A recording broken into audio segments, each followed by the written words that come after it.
Krishna Krishna Hare Hare Hare Rama Rama Rama Hare Hare.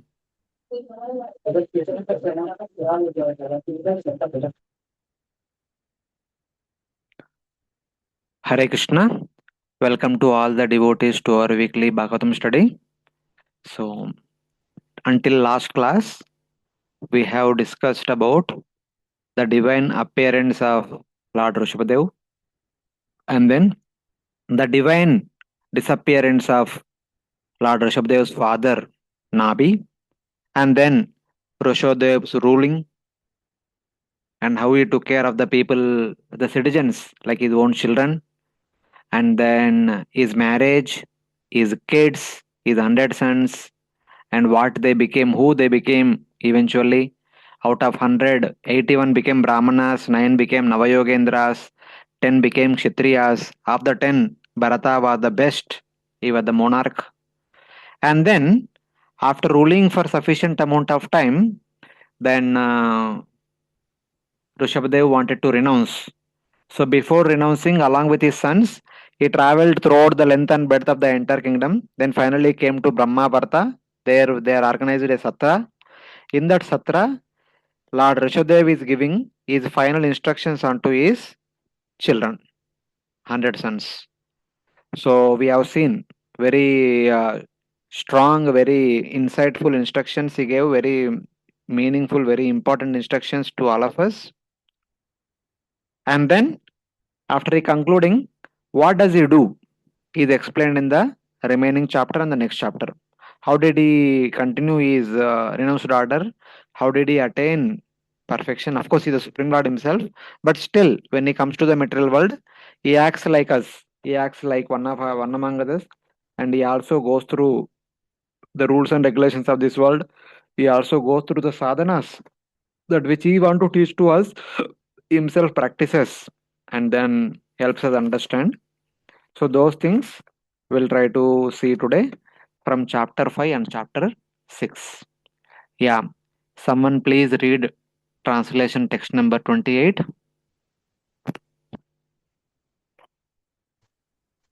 Vrushabhadeva Goswami said, thus the great well-wisher of everyone, the Supreme Lord Rishabhadev instructed his own sons. Though they were perfectly educated and cultured, he instructed them just to set an example of how a father should instruct his sons before retiring from family life, sannyasi, who are no longer bound by fruitive activities and who have taken a devotional service after all their material desires have been vanquished. Also, learn by these instructions. Lord Rishabhadev instructed his 100 sons, of whom the eldest Bharata, was a very advanced devotee and a follower of Vaishnavas. In order to rule the whole world, the Lord enthroned his eldest son on the royal seat. Thereafter, although still at home, Lord Rishabhadev lived like a madman, naked and with disheveled hair. Then the Lord took the sacrificial fire within himself and he left Brahmavarta to tour the whole world.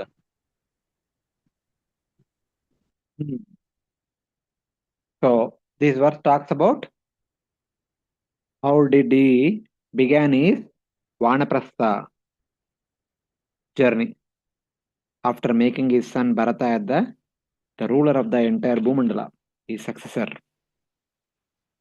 So from here onwards, the renunciation of Rushabdev will be explained. Very tough renunciation, we cannot follow. Sukadeva Goswami said, thus the great well-wisher of everyone, the Supreme Lord Rushabdeva, instructed his own sons, although they were highly learned, to set an example for the public, having given instructions about the path of, to set an example to the public. Basically, even though his sons are very highly elevated people, but the satra is happening in the midst of the entire country, entire citizens of the country. So taking his sons as an instrument, Lord Rishabhadeva was instructing all the people, all the citizens of the country.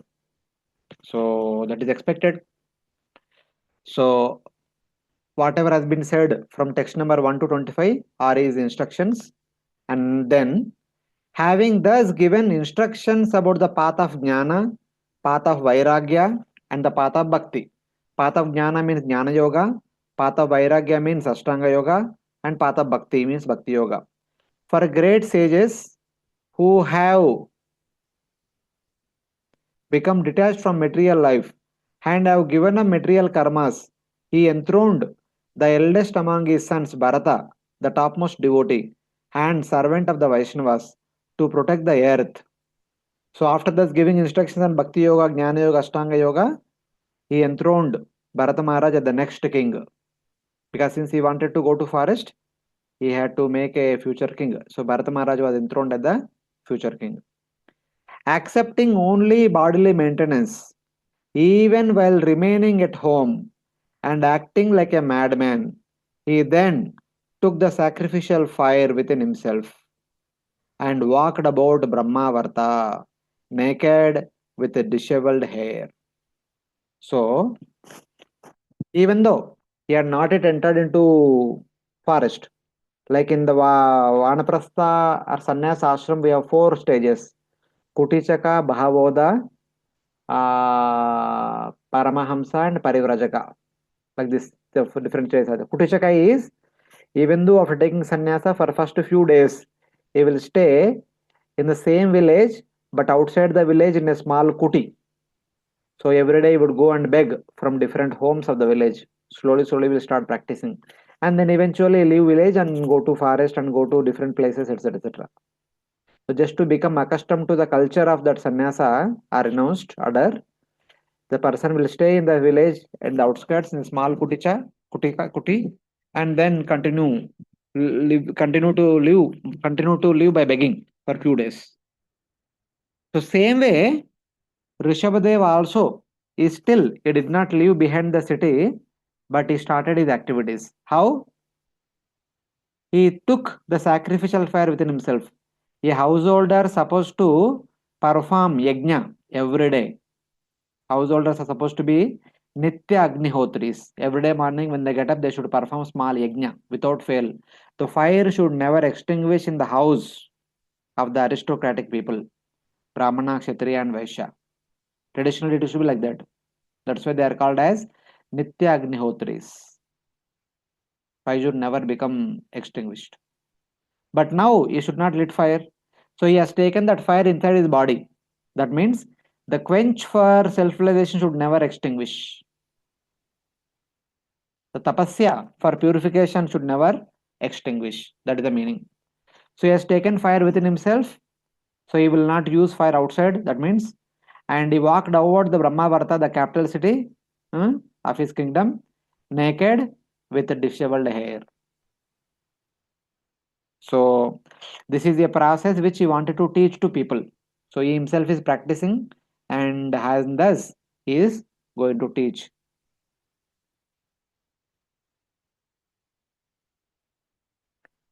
Upashikshamana means he instructed. Remaining at home, he accepted only the bodily maintenance, not more than that. So still he lived in the same village, but he would accept only whatever is required, either from his own home or nearby homes. But he was walking like a avadut, so he was not recognized by anybody. So in that way. After accepting the dress of an Avaduta, Lord Rishabhadeva acted like a dull person, blind, deaf, and mute, like a ghost or a madman. So Rishabhadeva, he accepted the dress of a Avaduta. Dress of Avaduta means no dress. Without dress, he was roaming around, and he acted like a dull, jada, and blind, anda, deaf, moka, and badira, mute.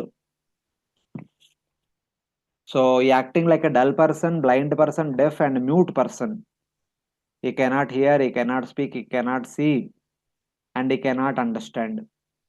Like a ghost or a madman, Pishashavad or Unmadakavat. So he was roaming here and there like a pishash, like a unmadak. When addressed by people, he remained silent, since he had taken a vow of silence. This is there, na? He cannot, dull person, blind, deaf, muka, he cannot speak. Sir, deaf cannot hear, mute, badira. He was acting like a badira, he cannot speak.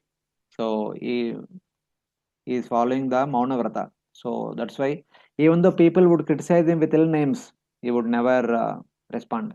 But one thing I was reading, while reading, I was thinking that if he was known to the people, they would never do like this. Since he was acting like a madman and he was not wearing clothes, the hair is removed, disheveled, all these things without any ornaments, decorations, people could not identify him who is he. They thought some new pagal admi aa gaya city mein, something like that. They could not identify that this is the same our king only, like that. If they had known that, they would not have done anything to the Lord. So what all they did? How did they trouble Lord Vrushabhadeva are explained in the next verse. Yeah, someone please read.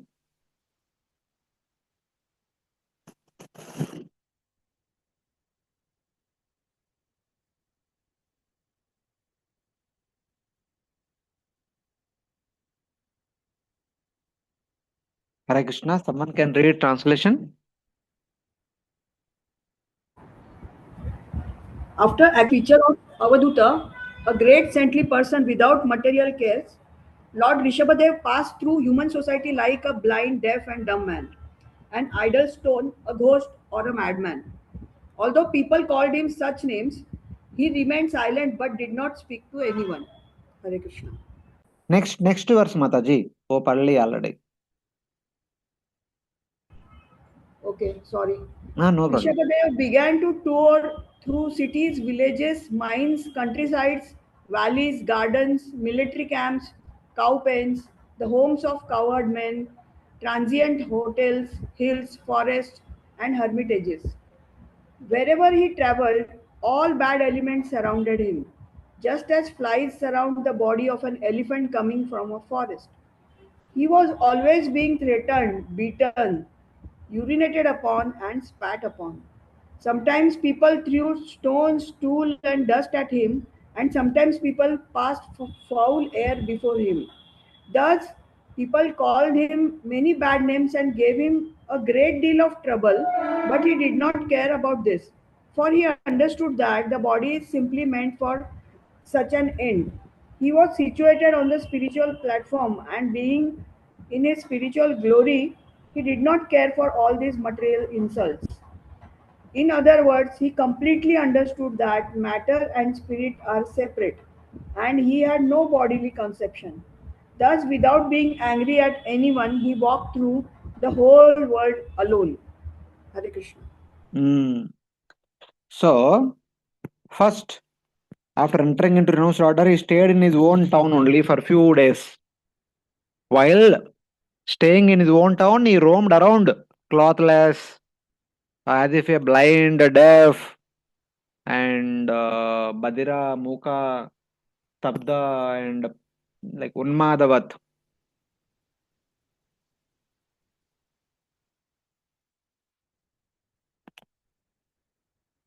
Hare Krishna, you're able to hear me? Yes, Prabhuji. Okay. Yes, Prabhuji. So, so people would criticize him. People would scold him. People would do all the wrong things against him because they could not identify that he is our king only. Because suddenly, without any clothing, without any mukut and other jewelry and all, and hair also disheveled, all these things, people cannot identify. So they would criticize him. So what kind of criticism they did? So they are all kind of mentioned in this current verse. Let us see. He left the city and he traveled to different places all over the kingdom. He wandered the earth alone, going here and there through towns, villages, mines, farms, mountains, mountain villages, gardens, military camps, cow pens, cowherd villages, travelers' refuges, mountains, forests, and settlements of sages.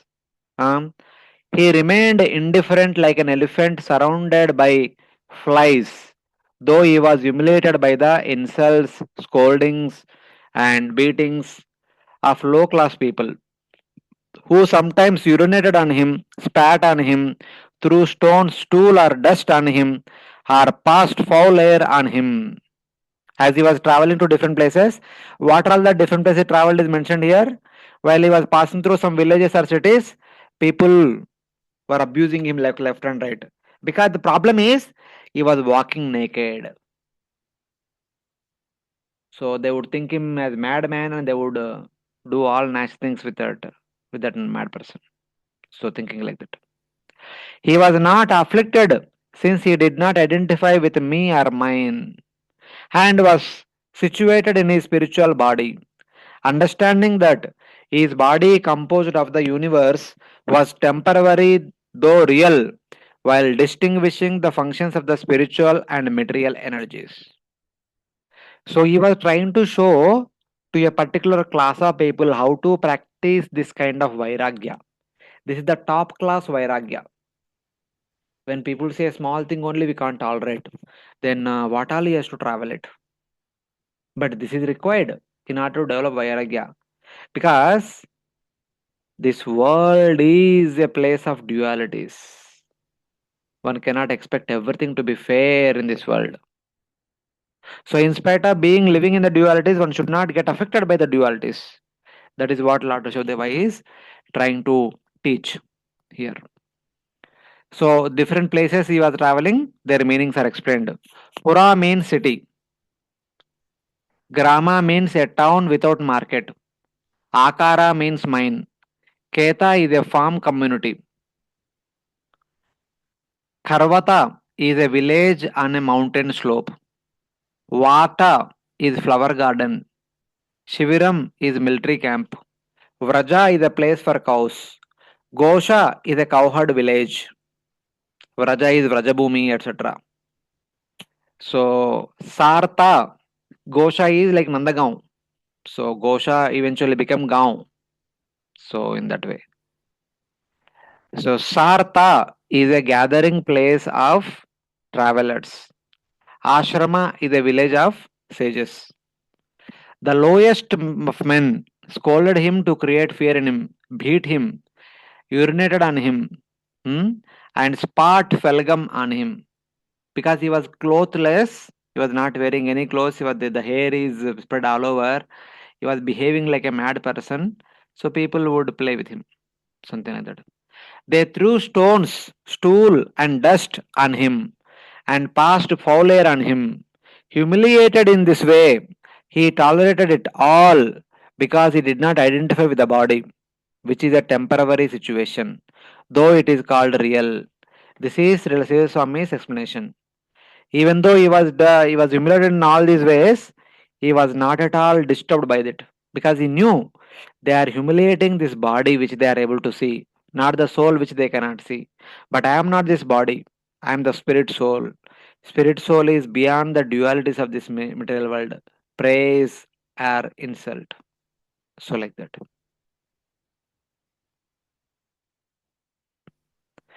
Srila Jiva Goswami says that this statement is made only to give instructions to common people. So Jiva Goswami in a positive note he says that actually no one did like that. So it is told like that just to give instructions to people because a devotee cannot tolerate that somebody mistreating the Supreme Lord. So Jiva Goswami is saying no, it actually did not happen, but to give instructions on Vairagya, it is stated like this. The word Etasmin should not therefore indicate his body, but the universe, since body is spiritual. So now Jiva Goswami explaining how to understand this, though they did not do to him. The reason is Lord Vrushabhadeva is the Lord of the entire universe. And Lord Vrushabhadeva is identifying the universe as his body. So, like people throwing stool, urine, foul air, and etc. upon a person's body. But Lord Rushabhadeva treating the entire universe as his body, then that means people were throwing stones, people were throwing foul air, stool, urine, insults at the universe. The entire universe they're treating as a person, and then they're scolding, they're throwing a with stool, urine, etc. So in that way, so Jiva Goswami says that they did not do anything to the Lord. They have done everything to the universe around. Since Lord Rishabhadeva is the Lord of the entire universe, so even though they are mistreating the entire universe, Lord Rishabhadeva did not become bewildered by that. So like that it is said. Since his body is spiritual, because Lord Rishabhadeva's body is spiritual, how can a materialistic person mistreat a spiritual body? One cannot. So whatever the mistreat they are doing, that is they are doing to the universe. So in that way. Like that, Jiva Goswami says that no one did anything to our Lord. So how can a devotee will remain? Somebody is mistreating the Lord. So in that way. Because the universe is temporary, thus it is called Asas Samsthane. As a unit, it is designated as the body of the Lord. Dehopalakshane. As a unit, the entire universe is designated as the body of the Lord. He did not identify with that body composed of the universe. If he were to identify with that body, which is the universe composed of those who insulted him, he would lament, thinking, my body composed of the universe is contaminated by this great offense. But he did not identify with the body, since he was situated in his own glory. His body of knowledge and bliss, with realization of his Shakti, belonged to his Swarupa, and his Maya Shakti, which were not his Swarupa. So, very interesting explanation. So, how can they do this to Lord? They cannot do. For people in general, they keep doing all these things with respect to the universe. Every day, people pass stool, people pass urine, people pass foul air, people throw stones at the earth here and there. That is regularly happening. Since Rushabhadeva is the Lord of the universe, whatever is being done to the universe, it is explained as if it is done to the body of the Supreme Lord. Because the universe can be treated as the body of the Supreme Lord. So that's how Srila Yoga said that they did not do anything personally to Rushabhadeva, but they were doing to all of the world. And the world is considered to be the body of the Lord, but Lord is not identified with it. So in that way. Next verse, someone can please read. Lord Rishabhadev's hand, feet, and chest were very long. His shoulder, face, and limbs were all very delicate and symmetrically proportionate. His mouth was beautifully decorated with his natural smile, and he appeared all the more lovely with his reddish eyes spread wide like the petals of a newly grown lotus flower covered with dew in the early morning. The irises of his eyes were so pleasing that they removed all the troubles of everyone who saw him. His forehead, ears, neck, nose, and all his other features were very beautiful. His gentle smile always made his beautiful face so much so that he even attracted the hearts of married women. It was as though they had been pierced by arrows of Cupid. About his head was an abundance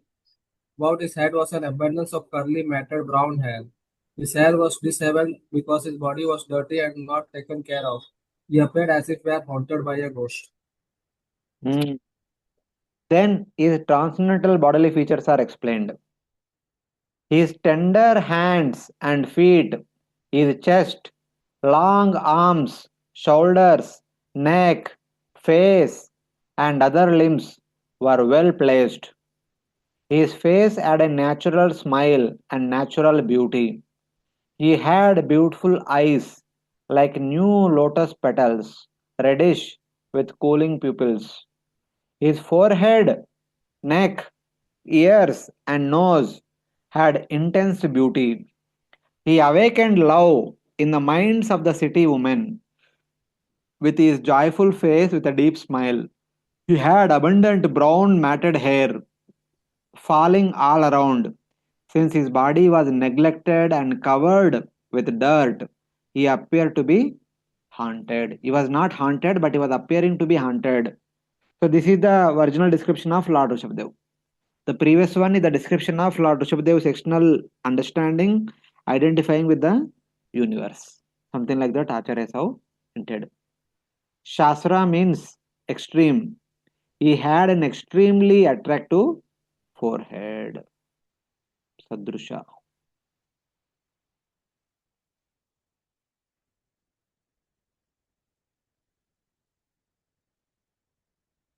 So in the next verse, Sri Sukadeva Goswami says, when Rishabhadeva saw that the world was unfavorable for his practice of yoga and that the remedial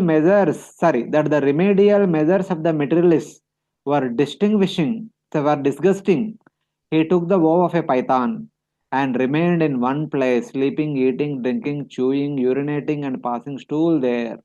He rolled in the filth, and his body became covered in it. After traveling throughout the length and breadth of the entire kingdom, then finally Rushabdeva came to a conclusion that this entire world is not a favorable place to practice Jadayoga, practicing yoga like a Jada person. So there is no point in traveling everywhere. Wherever I go, people are disgusted and people are miserable and people simply want to trouble others. This is not a place to perform yoga. So then he went to forest and he lied down at one place. He lied down, and if something comes to him, he would eat. If nothing comes to him, he will not eat. He would behave like a python. If somebody offers something or something comes on its own, he would accept.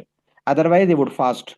Just like today morning, we were hearing Bhagavatam class, wherein Shaman Guru talking about Sripad Madhavendra Puri.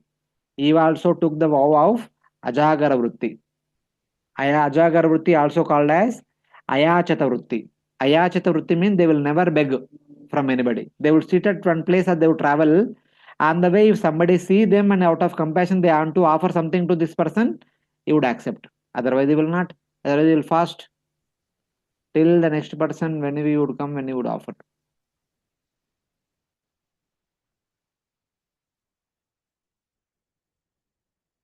So like that he would continue his tapasya, and wherever he is, he would pass urine there only, he would pass stool there only, he would sleep there only, he would roll over there only, like that everything he would do there only.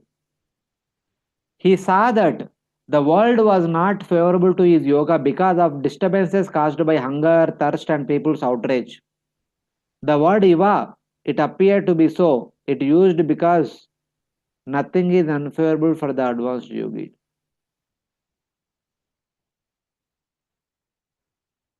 So now you see, Iva, as if it is understood, as if disturbed, he was not at all disturbed, but he was thinking that as if disturbed because by my going all over the city, people are unnecessarily getting agitated and they are throwing stones at me. As a result of that, they are getting perform aparada. That is not good for them. For the well-being of the people, let me not go to the cities. Let me practice this Jada Yoga in the forest only. Like that, he would lie down at one place like a python, like a Ajagara. The vow of the python means to stay in one place and receive one's karmas of this life.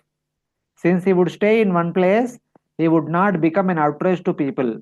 Since he would be known, like he is not coming into the city, he is there outside the city.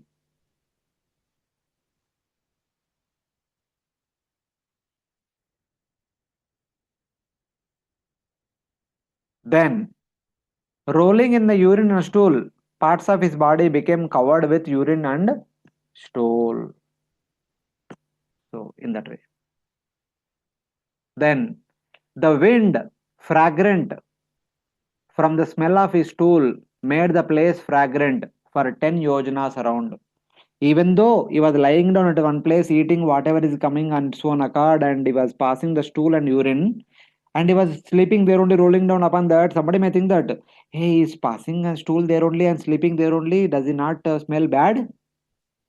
But Rishabhadev's body produces a fragrance to 10 yojanas. 1 yojana is 13 kilometers. 10 yojana is 130 kilometers. That is the greatness of the Lord Rushabhadeva. One may think that this condition is disgusting for a spiritual body. This verse explains. The air became fragrant.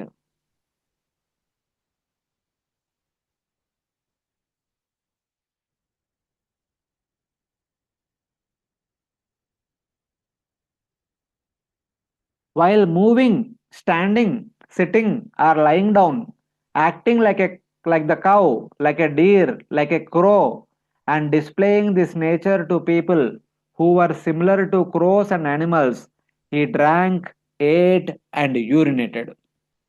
So whatever basic things a person do, like sitting, sleeping, moving here and there, seeing everyone here and there, talking to people, he would do all these things like one of these animals, sometimes like a cow, sometimes like a deer, sometimes like a cow. Because he's lying down, if somebody offers food and water, he would not eat with the hands. Instead, he would eat directly, he would lick, or he would eat directly with the mouth only. Just like a cow, deer, crow eats. He would drink, he would eat, and he would urinate like this, like all these different animals. So that is how he continued his life. He displayed this nature for the people who are equivalent to crows and other animals. So what is the meaning of this? We'll see now in the next two verses. But this is how he continued his life.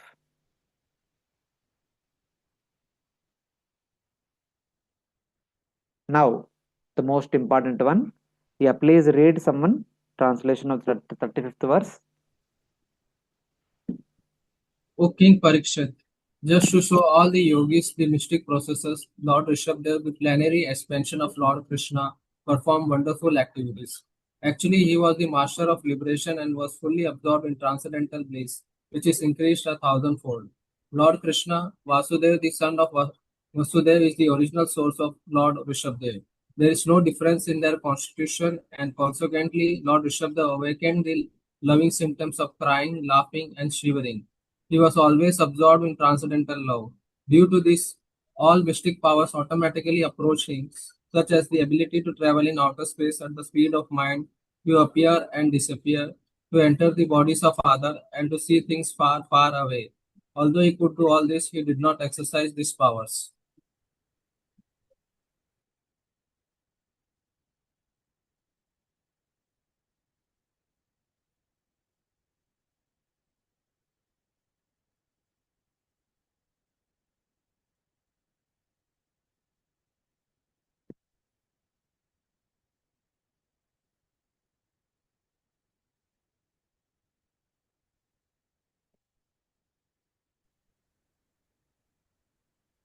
Hare Krishna. Prabhuji. Yeah, Prabhuji, I read the translation. Yes, yes. So, now, one may think, what is the need for performing such kind of tapasya? Living life like a python, eating like a cow, dog, crow, and moving village after village, naked, getting beaten by people in general. What was the need of such kind of strong tapasya? One may have the doubt. But later on, we'll understand. In the next chapter, we'll understand what is the reason. The Supreme Lord Vrushabhadeva performing many types of yoga. The master who could award liberation was always absorbed in the highest bliss. Even though he himself is Mukunda, he can award liberation to everyone, but he himself performing tapasya to get mukti. The reason is, externally we may think that okay, he's performing all these Jadayog, all these things and all, but internally he is completely experiencing the highest bliss. He was filled with perfection of all goals through prema, directly experienced within himself, which produced unlimited tears directed to himself in the form of Lord Vasudeva, who is situated in all beings, the Paramatma. Just meditating on Paramatma, regularly the eyes were emitting tears, ears were standing on end. He would experience Ashtavikara Satvika Bhavas.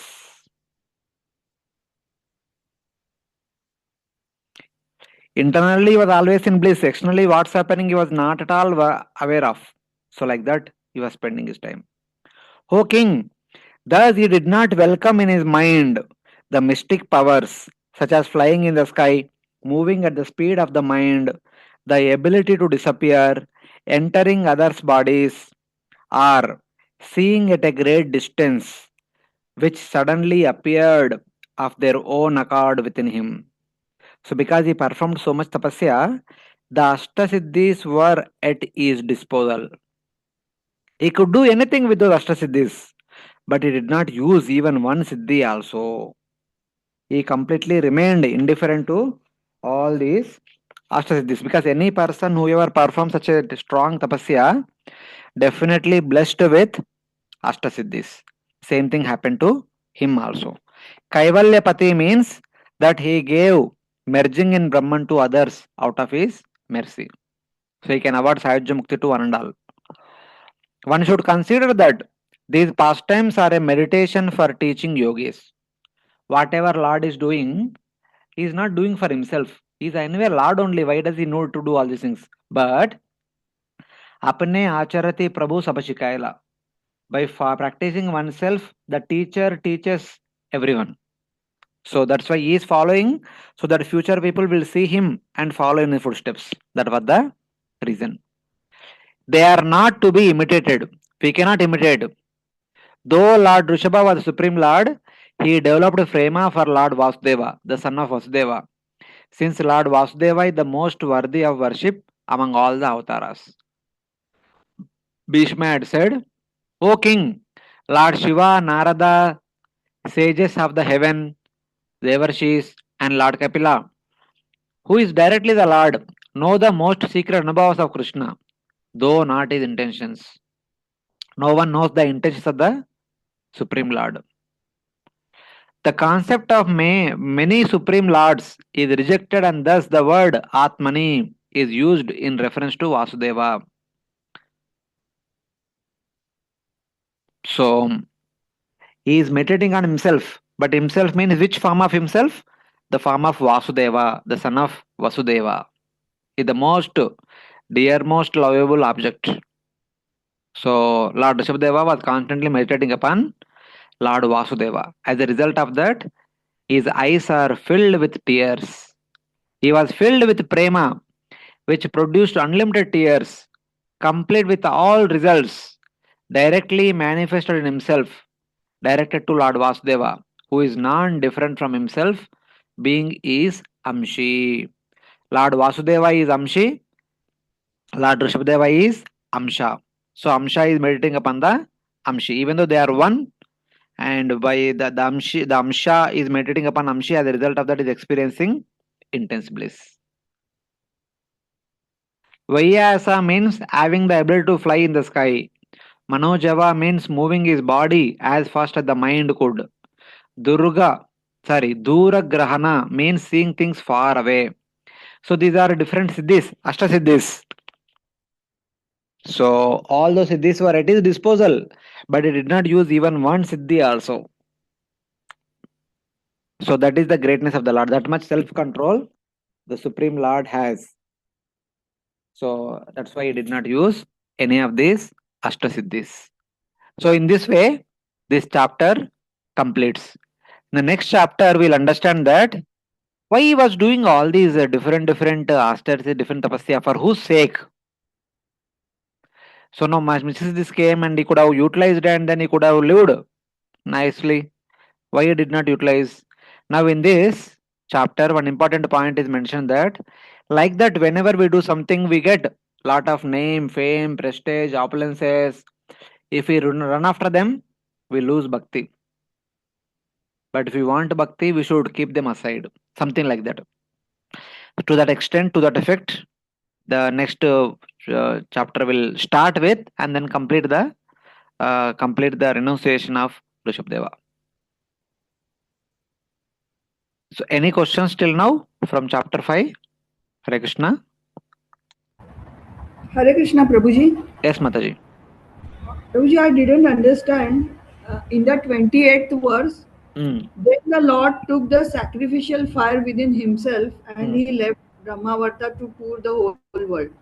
Means he took the sacrificial fire within himself, means Same. how to The understand? grasa should continue to maintain the fire in their home. Yajna should be going on every day.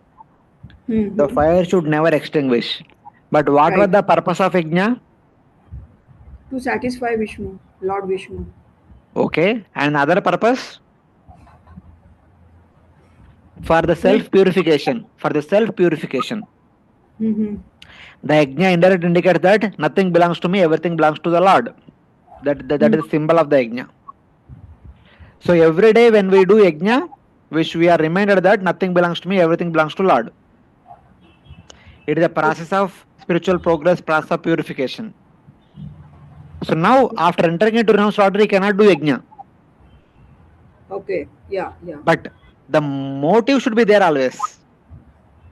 So since he cannot do external yajna, he will do internal yajna. In the heart only, he will continuously contemplate everything belongs to the Lord, something like that. So that is the same yajna is continuing within his heart. So like that. Okay. Mm. Very nice, Prabhuji. Thank you so much. Hare Krishna. Hare Krishna, Prabhuji. Yes, Prabhuji. Prabhuji, you see the activity of Rishabdev where he is wandering without a cloth. And see the people are just like criticizing, and one side we can take as if they are offending him like anything. So in the Chaitanya Mahaprabhu case, Chaitanya Mahaprabhu, when they see the people start offending him, he had taken sannyas so that the people will stop the offending and then become their devotee. But in this his activity, the people are offending him, so they can't become a devotee in the future. Then what are the higher purpose of him to take this type of renunciation? That's why now we discuss. There are two things. Srila Jiva Goswami says actually they did not offend Lord because people do these things in relation to the universe. Every day they pass stool, every day they pass urine, every day they throw stones, every day they release foul air, they utter some words at others. These things are common in the world. Since the Lord is the Lord of the entire universe, if anything is done in relation to the universe, it is considered as if it is done with the Lord.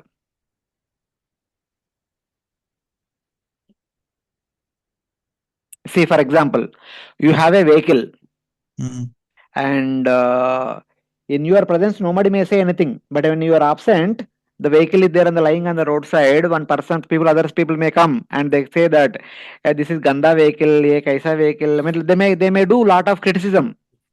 ये अच्छा नहीं, वो अच्छा नहीं, ये बुरा है, वो बुरा है. If it is very good, they may throw stones, they may destroy, they may put scratch here and there, they may keep doing all these things. When you come back, what will be your feeling? Then see the damage there, then we will feel bad. Not only bad, you don't become angry. Yeah. Even though you are not the vehicle, since the vehicle belongs to you, you respond. Okay, because you are identified with the vehicle. Same way, since the universe belongs to the Lord, whatever people doing in relation to the universe, so the verses are explaining that it is being done in relation to Lord Vrushabhadeva. That is said in that verse. In the next verse, it is said that Lord's beauty is so attractive that even the married ladies are getting attracted to him. That means both things cannot happen simultaneously. It is said Yuva means as if it is being done in the sense. So this is like highest order of Vairagya. Even if somebody does to us all these things, one should be tolerant. One should not respond. One should not identify with the body. So somebody may say, अभी आपका car को किया ना, आपको कुछ थोड़ी किया था. They have not done anything to you. It is done to the car only. Why are you feeling pain? Because we feel pain because we identify with the car. We think it is mine, it is my wealth, it is my possession. Same way, when somebody does something to us, basically to our body, we become immediately wild, angry, responsive. But one should not. That is what Lord Vrushabhadeva is saying. But Because this body is temporary, this material world is temporary, and Atma has nothing to do with this body. So one should be indifferent to bodily situation, indifferent to the worldly situation. That is what he is trying to teach here through this process. This process is called Jadayoga. In relation to this material world, one should be like Jada. One should be indifferent, like Jada Bharata. But Prabhuji, here it is on the his level is okay.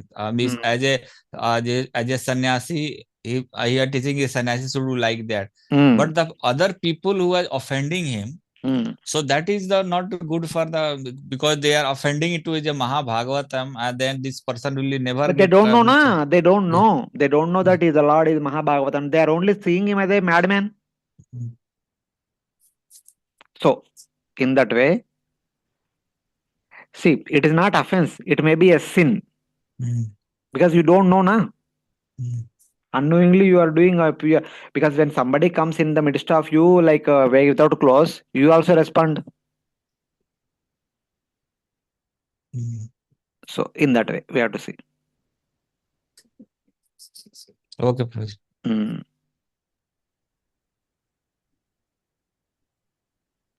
Anyone else?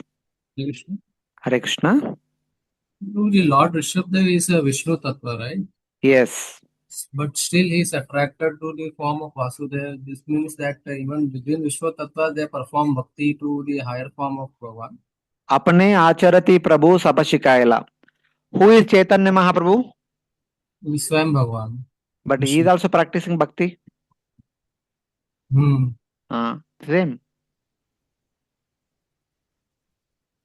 So in Chaitanya Mahaprabhu is Krishna in the mode of Srimati Radharani. So Srimati Radharani performs bhakti always to Lord Krishna. That is what Chaitanya Mahaprabhu is performing now. Same way, even Lord Mahavishnu also wanted to have darshan of Lord Krishna, for which he stole the children of Brahmana, Dwaraka Brahmana. So, hey, among Vishnu forms, one form becomes attracted to other form. See, one way there is a real attraction also. Other way, in order to teach all of us, even when Lord comes as a devotee, he will teach us. So he himself meditates on himself, or in is another form. So like that. Okay. Now, the 6th chapter discusses the low position of the mind, the disappearance of Lord Vrushabhadeva, and the rise of heterodoxy in imitation of his activities. So these are the few points. This small chapter, only 19 verses are there. So what happened to Lord Vrushabhadeva afterwards? When all the Astasiddhis came, why Lord Vrushabhadeva did not utilize them? A question will come and answer is explained. Hearing that Lord Vrushabhadeva did not welcome mystic powers, King Parikshit asks a question. Yeah, someone please read the translation of the first verse.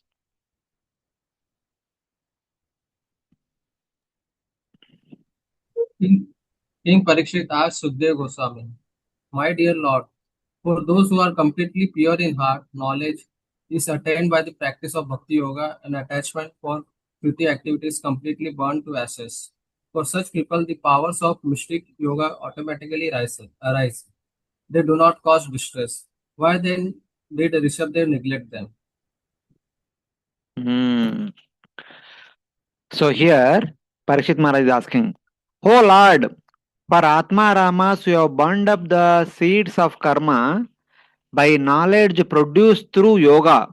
The mystic powers which arise on their own should not produce suffering again."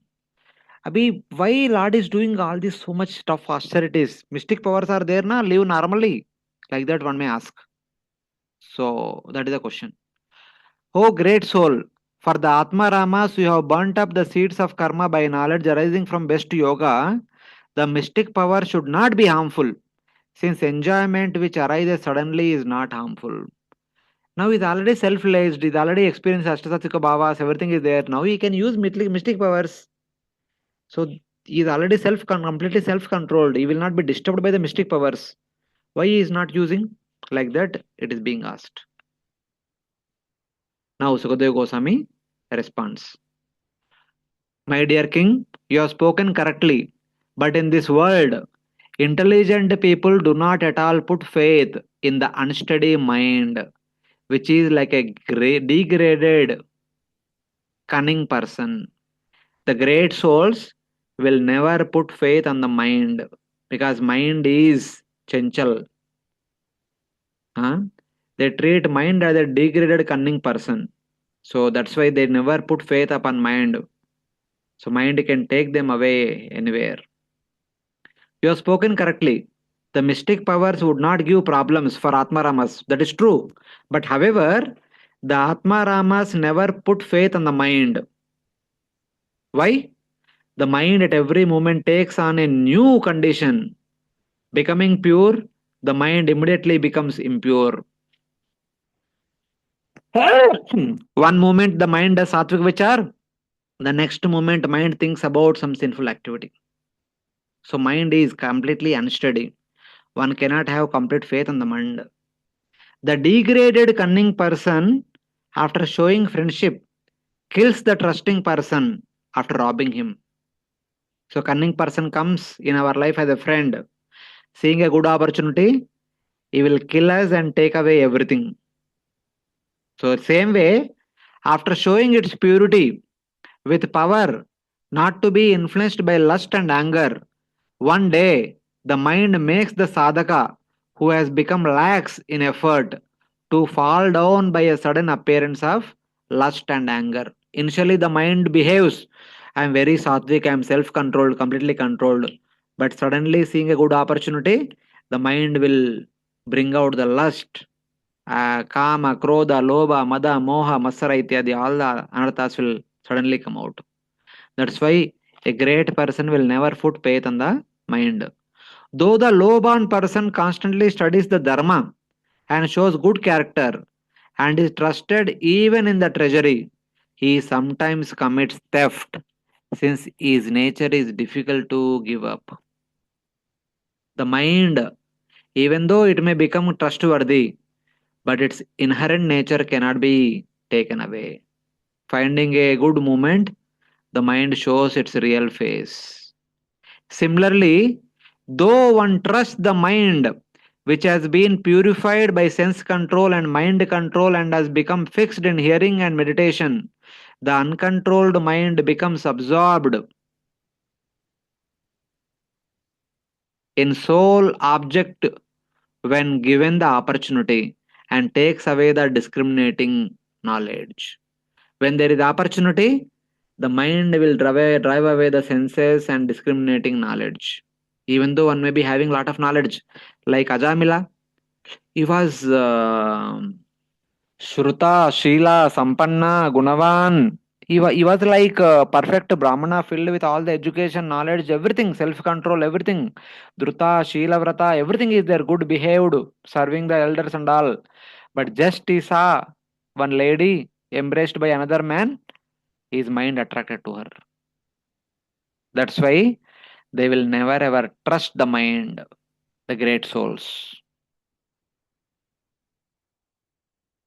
Thus, such kind of Atmaramas, they talk about the mind. They say that Na kuryat karhi chit sakyam न कुर्यात् करिश्चित्तम् manasi hi anavastite हि अवस्थिते yad vishramba chirachirnam विश्रम चिरात् cheskanda tapaishwaram. Tiskanda Tapa Ishwaram. All the learned scholars have given their opinion. The mind is by nature very restless, and one should not make friend with it. If we place full confidence in the mind, it may cheat us at any moment. Even Lord Shiva became agitated upon seeing the Mohini form of the Lord Krishna. And Saubhari Muni also fell down from the mature stage of yogic perfection. Hare Krishna. One should never make friends with the unsteady mind, because by trusting the mind, even the long standing austerity of Lord Shiva was quickly destroyed. So, in that way, even a personality like Lord Shiva also is Dhira. Such a Dhira Purusha also can be disturbed by the mind. We have so many examples: Shaubari Muni, this, that, Vishwamitra, and all. Because of faith in the mind, one's austerity practiced over a long time flows away. Aishwaram means related to Lord Shiva, whose austerity was destroyed by seeing the form of Mohini. Yeah, Lord Shiva saw the form of Mohini and ran after Mohini Devi. Or it can refer to those who were expert in sense control, such as Shaubari. Aishwara means who are self controlled. Shaubari Muni saw two fishes in the water. He came out of the water, went to Mandata, and are married with 650 daughters of Mandata. So, in that way. So, there are so many examples in the Shastra that one inattentive movement will take away one to a far distance. So, in that way. नित्यं ददाति कामस्य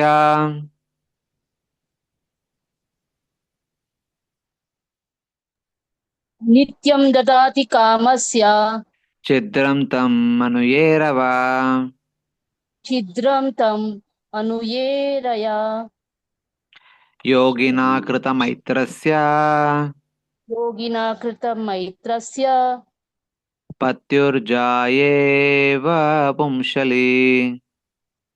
पत्योर्जायेव पुंसली. Translation: an unchaste woman is very easily carried away by paramour, and it sometimes happens that her husband is violently killed by her paramours.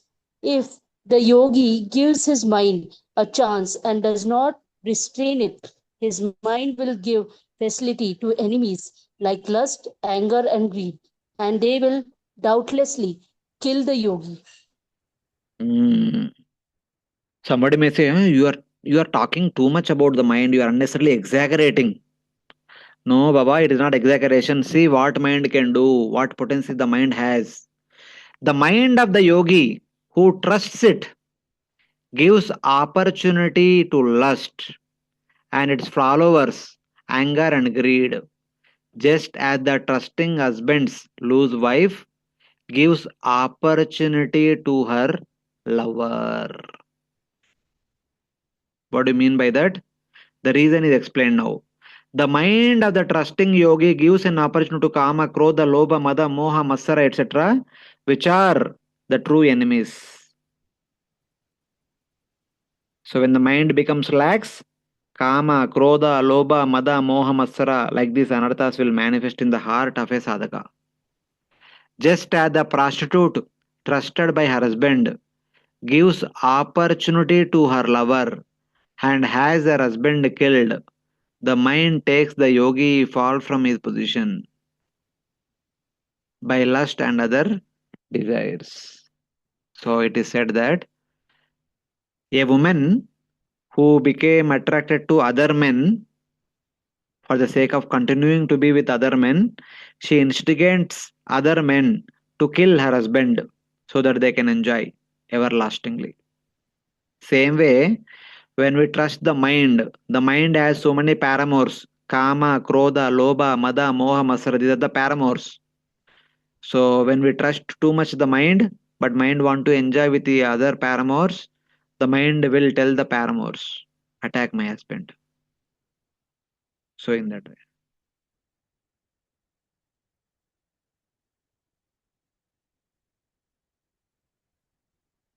This verse describes the enemies mentioned in the last verse. That kama, krodha, lobha, mada, moha, masara. They are briefly mentioned in the previous verse. They are elaborately explained in the current verse. कामो मन्युर्मदो लोभः कामो मन्युर्मदो लोभः शोकमोहाभयादयः शोकमोदाभयादः कर्मबद्धश्च यन्मूलः कर्मबन्धश्च यन्मूलः स्वीकुर्यात् को नु तद्बुधा स्वीकुर्यात् को नु तद्बुधा. The mind is the root cause of lust, anger, pride, greed, lamentation, illusion, and fear. Combined, these constitute bondage to the fruitive activity. What learned man would put faith in this mind? Hare Krishna. Who are the paramours of the mind? Who are all the different paramours of the mind? The list is given here. What intelligent person would touch the mind, which is the cause of lust, anger, greed, envy, pride, illusion, fear, and the cause of bondage by karma? It is the mind which is the source of all the anarthas. It is the mind which is the source of fear. It is the mind which is the source of bondage. Manayeva Manushanam Karanam Bandha Mokshayo. The mind is the cause of bondage and liberation for the human beings. A trained mind is the cause of liberation. An untrained mind is cause of one's bondage. Who would trust the mind? The root of lust, etc. So if the mind is like this, why would any intelligent person would make trust upon such a flickering mind? Why would someone willingly want to be killed by the paramours of the mind? So no one will put trust on the mind. Same way, Lord Vrushabhadeva did not put any trust on the mind or any mystic powers. Because even though mystic powers he may take, mind will tell, oh, abhi bahut ho gaya, abhi idhar chalte, udhar chalte, we get this, get that, bas ho gaya.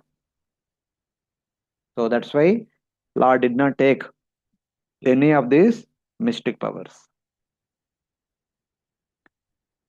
Having finished the incidental topic of why Lord Vrushabhadeva did not welcome mystic powers, now Srila Sukadeva Goswami returns to the main topic. Now he continues the sequence of the topic. What happened to Vrushabhadeva? So please read the translation text number 6. Lord Lord Rishabh, Rishabhdeva was the head of all kings and emperors within this universe. But assuming the dress and language of an Avaduta, he acted as if dull and materially bound. Consequently, no one could observe his divine appearances. He adopted this behavior just to teach yogis how to give up the body. Nonetheless, he maintained his original position as a plenary expansion of Lord Vasudeva, Krishna. Remaining always in that state, he gave up his pastime as Lord Vrushabhadeva within the material world. If following in the footsteps of Lord Vrushabhadeva, one can give up his subtle body, there is no chance that one will accept a material body again. Though Lord Rishabhadeva was the head of all the protectors of the planets, so that means though he is the Lord of the entire universe, he hid his nature as the Supreme Lord. Still he behaved like a sadhaka by appearing dull-witted, Jadavat Vilakshanai, wearing the dress of an Avaduta. Wearing the dress of Avaduta means not wearing anything and speaking like a Avaduta. Avaduta Vesha, Avaduta Bhasha, Avaduta Charitai. Teaching the yogis how to give up the material body. He desired to give up an appearance of giving up his body. So those Jada yogis, whatever Jada yoga they should follow if practiced. Now for the same Jada yogis, how to give up this body. There is a special way of giving up this body. That also is going to teach now. But the teaching the yogis how to give up the material body, he desired to give up an appearance of giving up his body. Because for Lord, there is no difference between the body and Atma. But he is acting as if he is giving up a body. His body is completely spiritual. So he is giving up a body is not possible. So that's why he is acting like giving up a body. Constantly seeing himself as non-different from the Lord, and having no obstacle of material energy obstructing him,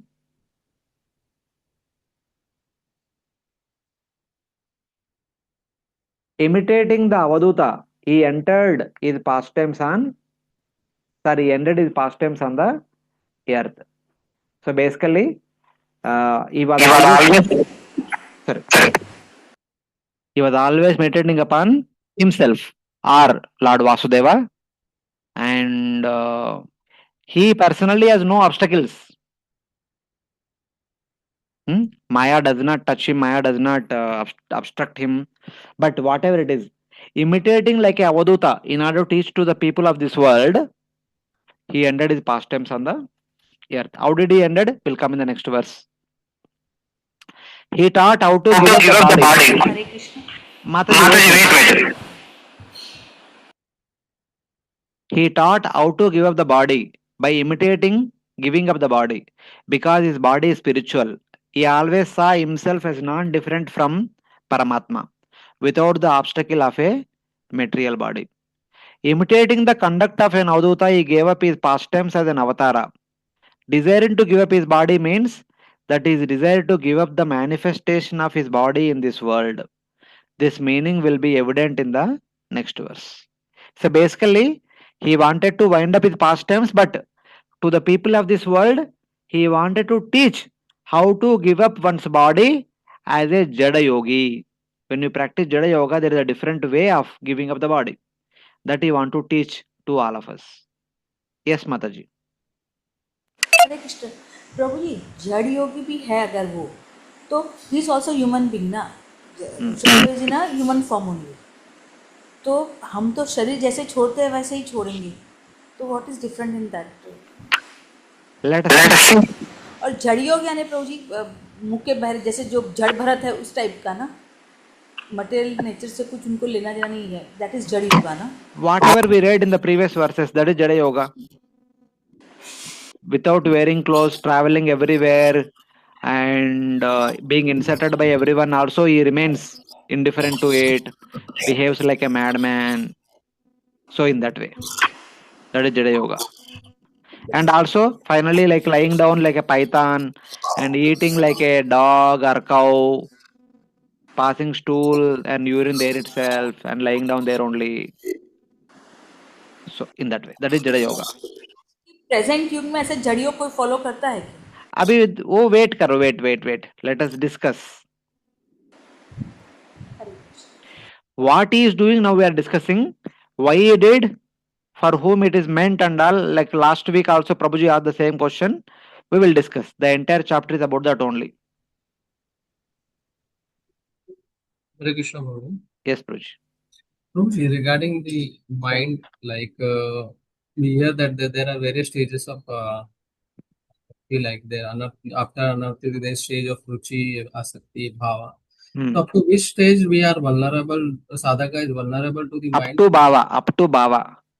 Bharata Maharaj is an example. He is already in bhava stage, but still he was deviated. Okay. In case of Rishabhdev, just to teach, he was acting like this, or like because he was already a stage of prema, right? No, what to speak of stage of prema? He is the Supreme Lord only. Yeah. But when he comes down, he behaves like a sadhaka, ordinary sadhaka. So Yeah. internally, he was experiencing transcendental bliss. Ashtasattvic Vikar's prema is experiencing, but externally, he is behaving like a jada.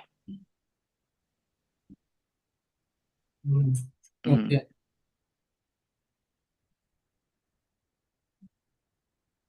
So in that way. Okay. Someone please read the translation for text number 7. Actually, Lord Rishabhdev had no material body, but due to Yog Maya, he considered his body material, and therefore, because he played like an ordinary human being, he gave up the mentality of identifying with it. Following this principle, he began to wander all over the world. While traveling, he came to the province of Karnat in South India and passed through the Konka, Venka, and Kutaka. He had no plan to travel this way, but he arrived near Kurtakachal and entered a forest there. He placed stone within his mouth and began to wander through the forest. naked and with his head disheveled like a madman. Hmm. How did he give up his body? That is described in this verse. How a Jada yogi should give up his body? That is practically shown by Lord Vrushabhadeva. The body of the Supreme Lord Vrushabhadeva, who hid his qualities as the Lord during his pastimes, wandered over the earth. Even though a Supreme Lord, he behaved like an ordinary human being while he was here. And he wandered over the earth as if moving by the remaining shadow of Avidya's influence. That means, though a person already becomes a Jivan Mukta, but still once Prarabdha allows one to live for some more time, and they will just continue to live, but they are completely indifferent to their material existence. Like that, Lord Vishwadeva also continue to live for some more time, even after experiencing prema and all. Hmm? Though actually he was under the influence of Yoga Maya. Even though he was under the influence of Yoga Maya, but he was acting as if he was under the influence of Mahamaya.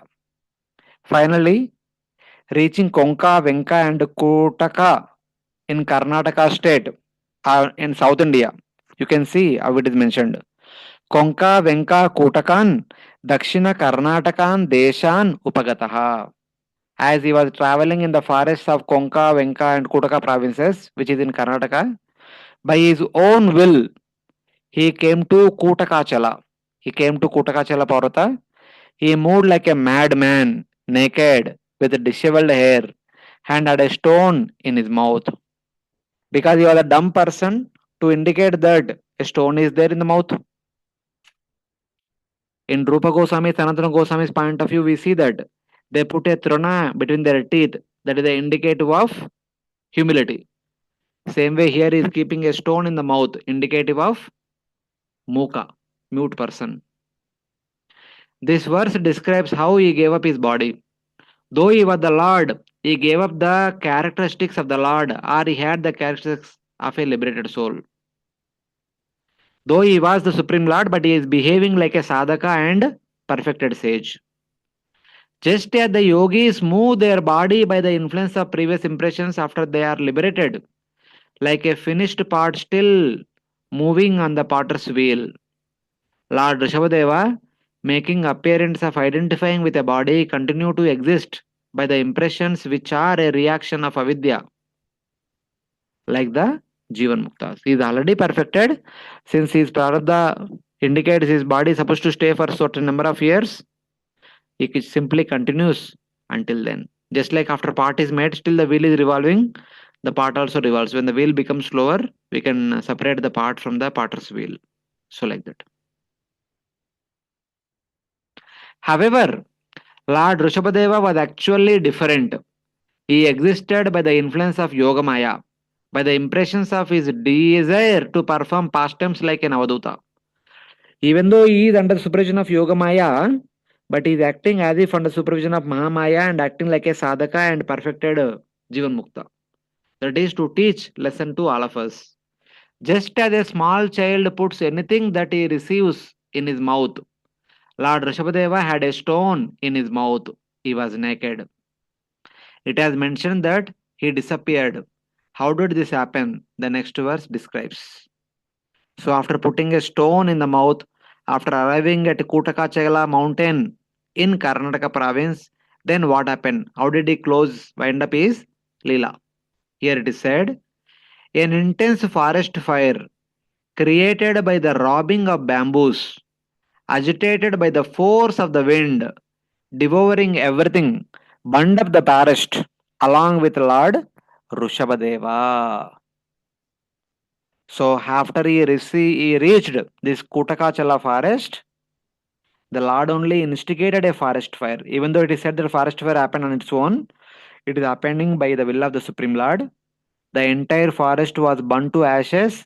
Since he was also inside the forest, his body also burnt to ashes. In this way, he gave up his body. This is how he wound up his pastimes. The fire burned up the forest along with Lord Rishabhadeva. But the technical understanding is the fire burned up the grass bodies of the trees and animals in that forest. Whatever plants and trees, creepers and animals were there in the forest, the gross bodies of all the living entities were burnt by the forest fire. However, Lord Vrushabhadeva's presence burned up their subtle bodies. Thus, by his causeless mercy, all the animals and plants also attained liberation. By his association, each and every living entity in that forest, whether it is moving or non-moving, their subtle bodies are burnt by his association, their gross bodies are burnt by the fire, and all the jivas attained liberation along with Lord Rishabdev. Lord Rishabdev went back to Godhead. All these jivas, either they went back to Godhead or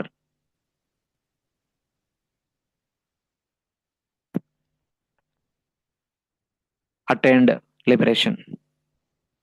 So the liberation could be Vaikuntha Mukti or Sayajya Mukti, anything according to their desire. But by the presence of the Lord, they attained easily. So this is how Lord Rishabdeva gave up his body in the Karnataka province at a forest known as Kutakachala. And this pastime happened during Swayambhuva Manvantara. Long back, we were discussing starting from third canto till now what all happened in the Swayambhuva Manvantara. So first of all, we discussed the marriage between Kardama and Devahuti and their children. And then the fourth canto, there is a discussion about Akuti marrying Ruchi and their children, Prasuti marrying Daksha, their children, and Devahuti marrying Kardama, their children, etc. are being mentioned. And Prasuti had 16 daughters, out of which 13 were given to Dharma, one was given to Shiva, that was Sati. As a result of that, the Sati pastimes are mentioned. Because rest all gave birth to children, Sati did not give birth to children because she burnt herself. Why she burnt? The entire Daksha Yajna episode was mentioned. And then Swayambhu Manu had two children, Uttanapada and Priyavrata. Since Priyavrata remained in the Gurukul as Brahmachari, Uttanapada came home and Uttanapada became king. His son Dhruva ruled, Dhruva's son, his son, like that, Anga, Vena, Prutu, then eventually Barishat, then Prachetas. Then Daksha was supposed to become the king, but Daksha went to perform tapasya. So there was no one to rule. So Brahma came and requested Priyavrata, the eldest son of Swayambhu Manu, to become the ruler. So Swayambhu Priyavrata came down and became the ruler. He ruled for some time. Then his son Agnidra ruled. Agnidra's son Nabi ruled. Nabi's son Rushabdeva ruled. And Rushabdeva gave the kingdom to Bharata Maharaj. Now Bharata Maharaj ruling. At that time, Lord Rushabdeva attained perfection. That means still the Satyayuga, that the first Manvantara, Swayambhu Manvantara is going on. So this pastime happened in Swayambhu Manvantara period, not recently, long back, 6 Manvantaras before. Then what? Still, in spite of that, since it is there in the Bhagavatam, it is also there in the other various scriptures. People always read about Vrushabhadev, they hear about Vrushabhadev.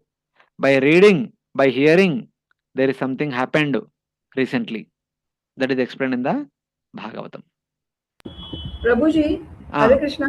Yes, Mataji. Prabhuji, this Karnataka is same as Karnataka in India? We can take it like that only. Same as Karnataka in India. Oh. Because his capital was Brahmavarta. Brahmavarta is Kanpur. Nearby Kanpur, there is a village known as Bittur. That is their capital. From there, he came down towards south. And these Rishabdev pastime means he gave up his body and all that. They are there any places of Rishabdeva's pastimes over there in Karnataka? Yes. Shravana Belagola. Acha. Hare Krishna. Hare Krishna. Okay. Someone please read 9th verse.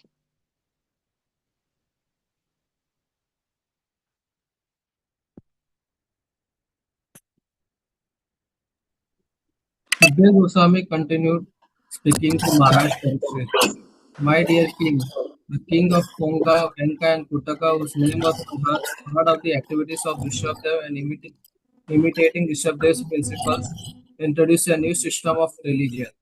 Taking advantage of Kali Yuga, the age of sinful activity, King Arhata, being bewildered, gave up the Vedic principle which are free from this, and concocted a new system of religion opposed to the Vedas. That was the beginning of the Jaina Dharma. Many other so-called religions followed this theistic system. King Arhat of Konka, Venka and Kutaka regions, hearing about and learning the activities of Lord Vrushabhadeva, would become bewildered. It is said that would become bewildered. Sukadeva Goswami is speaking in a future tense. Later on, in the future Kali Yuga, he is talking to Parishit Maharaj. Later in the future upcoming Kali Yuga, there will be a king. His name is King Arhat. He is the king of the Konka, Venka and Kutaka provinces, and he will be ruling over Karnataka province. There he will listen. Here it is here Rushabhadeva left his body. It is in all these places. He would travel. All these things happened in these places.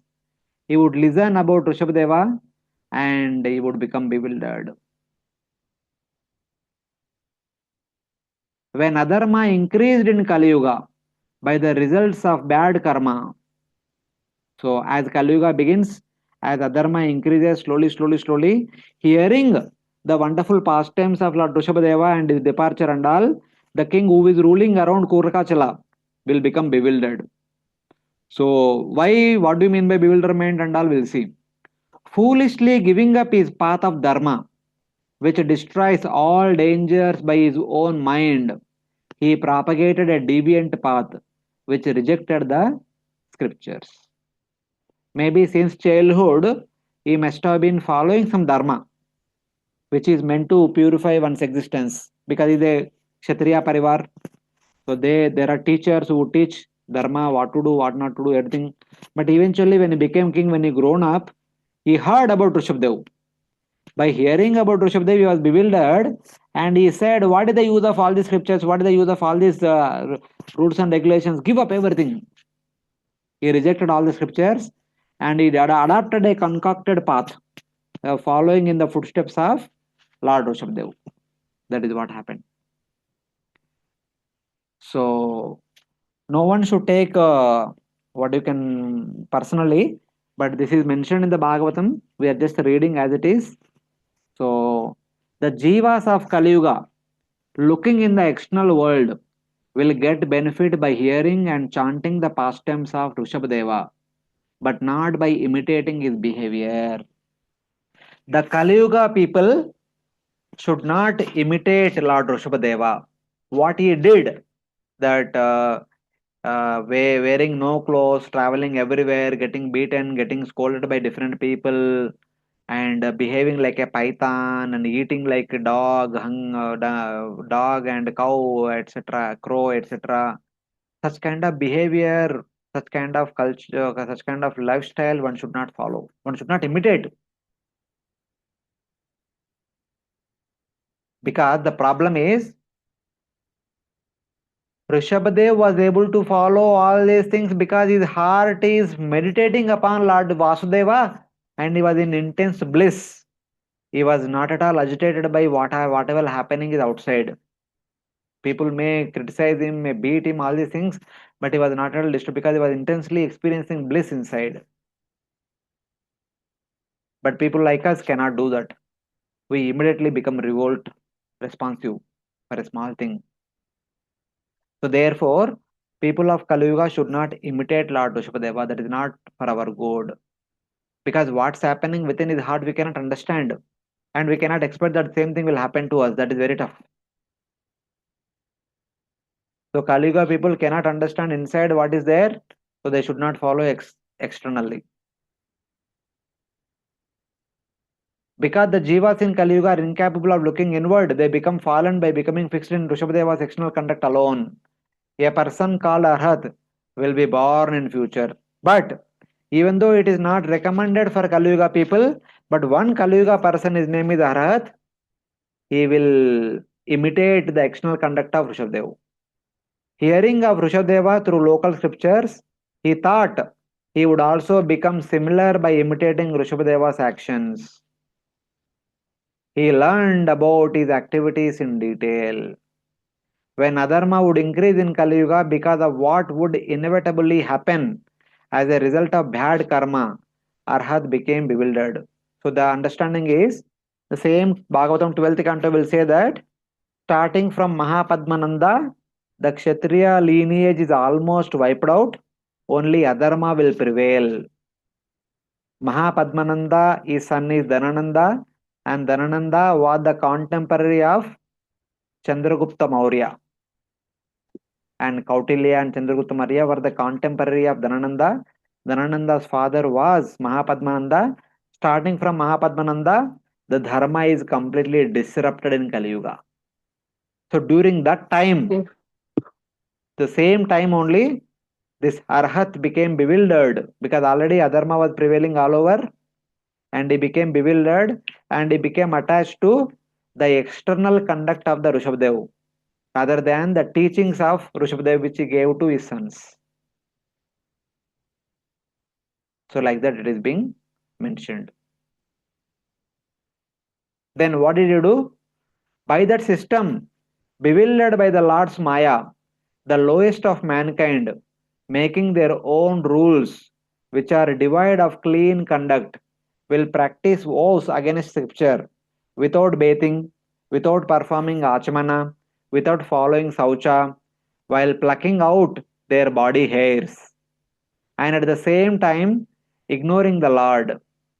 They don't have any concept of Lord, any concept of serving the Lord and all, but they simply follow hardcore tapasya. Their minds overcome by the proliferation of adharma in Kali Yuga, they will criticize the Vedas, they will criticize the Brahmanas, they will criticize the performance of sacrifice, they will criticize the Supreme Lord and his devotees.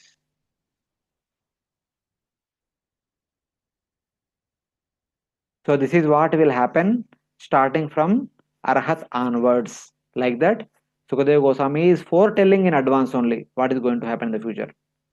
Making up their own rules, they don't follow Shastra, but they will be devoid of rules of cleanliness and proper conduct. So they make their own rules, not the rules of the Shastra, and they follow their own lifestyle in that hardcore austere way. So that will happen starting from King Arhat. So then Bhagavatam continues, Sukadeva Goswami continues, these lowest of people, faithful to an ignorant tradition, concocted by themselves, which will not accept the authority of the Vedas, will fall down to hell. So Sukadeva Goswami is telling that because they are disregarding the teachings of the Vedas, they are disrespecting the Supreme Lord without giving him due honor. So because of this Bhagavat Aparada, one may fall down to hell. That is what is indicated. Lord Vrushabhadeva appeared in this world to teach liberation, which had become lost due to the influence of time. So somebody may say, it is because Vrushabhadeva followed this, that's why this fellow, this Arhat, this king Arhat wanted to imitate. So is it not wrong on the part of Vrushabhadeva? Now, the original point is mentioned that actually Lord Vrushabhadeva appeared in this world to teach the path of liberation. Even that Jadayoga will bring one liberation. When Lord Vrushabhadeva was departing, all the forest plants, trees, animals, birds, insects, they all attain liberation. Just by the association, they all attain liberation. By following this path, one will not attain liberation. Definitely, they will attain liberation. But how to follow, that is important. What is that path prescribed by Vrushabhadeva? Understanding that one should follow, then one will attain liberation. When Lord Vrushabhadeva appeared, the Jnanis of that time during Swayambhuva Manvantara period were supposed to follow his example. He came to teach Jnana Yoga, which had been lost due to the influence of time. Or he came to teach the path of liberation to those overcome by Rajoguna. So only the people of Satya Yuga, Treta Yuga and Dwapara Yugas could follow his teachings. But the people of Kali Yuga should only hear about him and follow his teachings of 5.5 and not imitate him.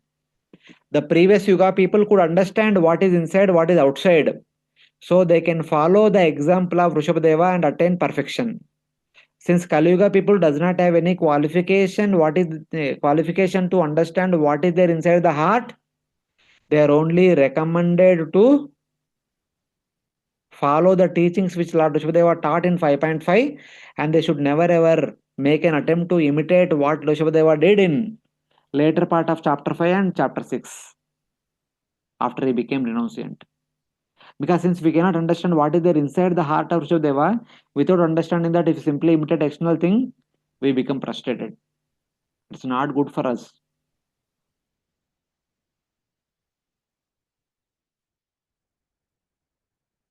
So this is what the final point. Yes, Vrushabhadeva followed something, but not meant for the Kali Yuga people. It is exclusively meant for those sadhus who are living in Satya, Treta, Dvapara, who are supposed to be in Sattva-guna, but somehow they were attached to Rajoguna. They are influenced by the material opulence of this world. In order to get detached from those material opulences and material enjoyments, they were told to follow this tough Jadayog.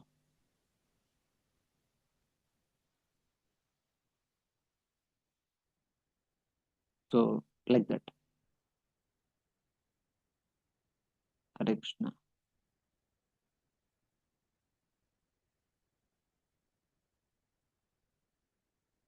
Any questions with respect to these verses? These 2-3 verses? Is it clear now, Purushottam Gauranga Prabhu?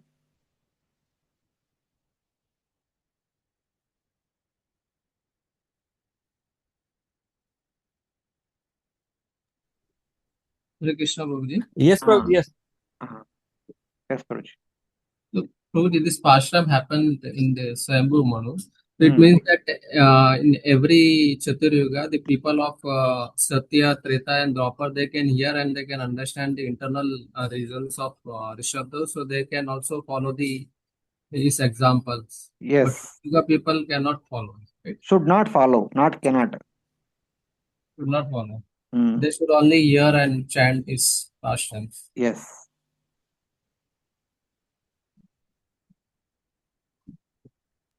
Hare Krishna, Prabhuji. Yes, Here they are called atheists. Atheists, but they are still believing in the Lord. Na? They are following his what he has said. No? Wait. You please read this. By that system, which is concocted by themselves, bewildered by Lord's Maya, the lowest of mankind, making their own rules, which are devoid of clean conduct, will practice vows against scripture, without bathing, without performing achamana, without saucha, while plucking out their body hairs, and at the same time ignoring the Lord. Deva Helanani.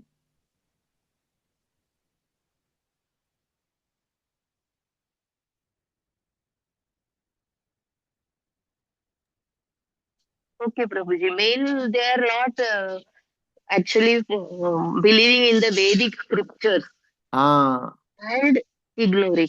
Yes.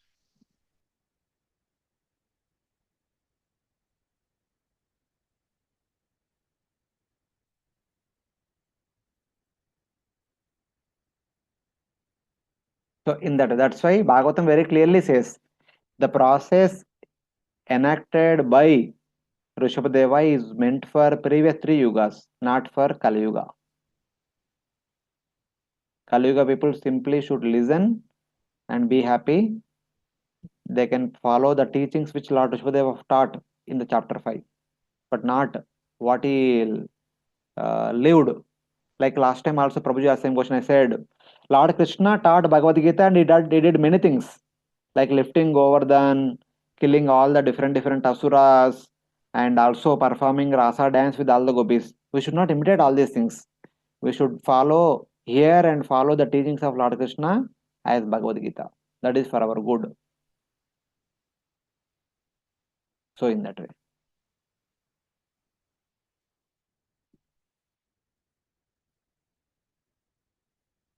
So this is how Lord Rishabhadeva wound up his pastimes, but later on some person listening about him, understand that yeah, it is here only Vrushabhadeva left and all. So he started imitating that. That too, already the world is filled with adharma, starting from Mahapadmananda. So because anyway the atmosphere is filled with adharma, so definitely one can get influenced by that. There is no problem. There is no doubt about it.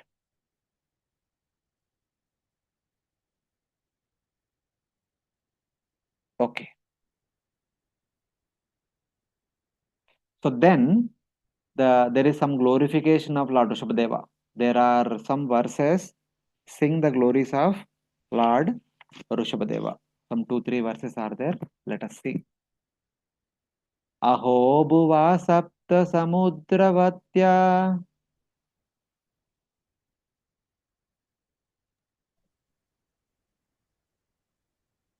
अहो भुवा सप्त समुद्रवत्या द्वीपेषु वर्षेषु अभिपुण्यमेतत् द्वीपेषु वर्षेषु अधिपुण्यमेतत् गायन्ति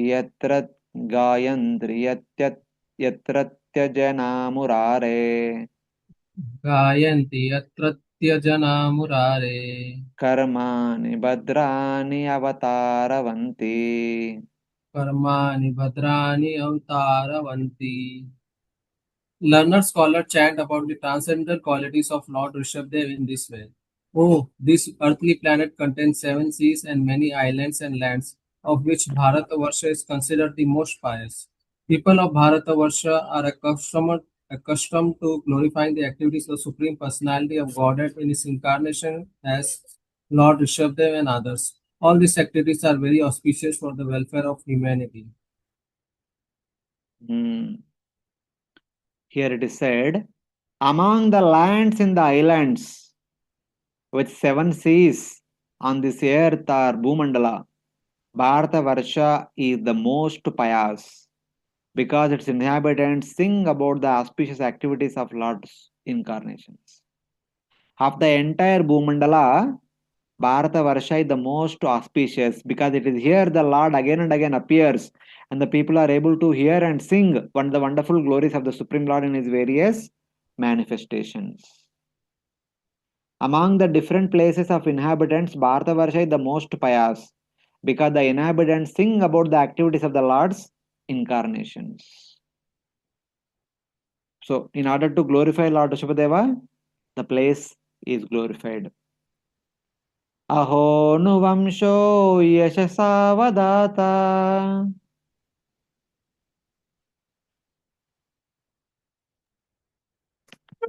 Aho nu vamsho yashasavadata praye vrato yatra puman puranaha prayavrato yatra puman puranaha कृतावतारा पुरुषा साध्यस Kritavatara purushas adyas चचार धर्मं यदा कर्म हेतुम chachara dharmam yada karma hetum. Translation.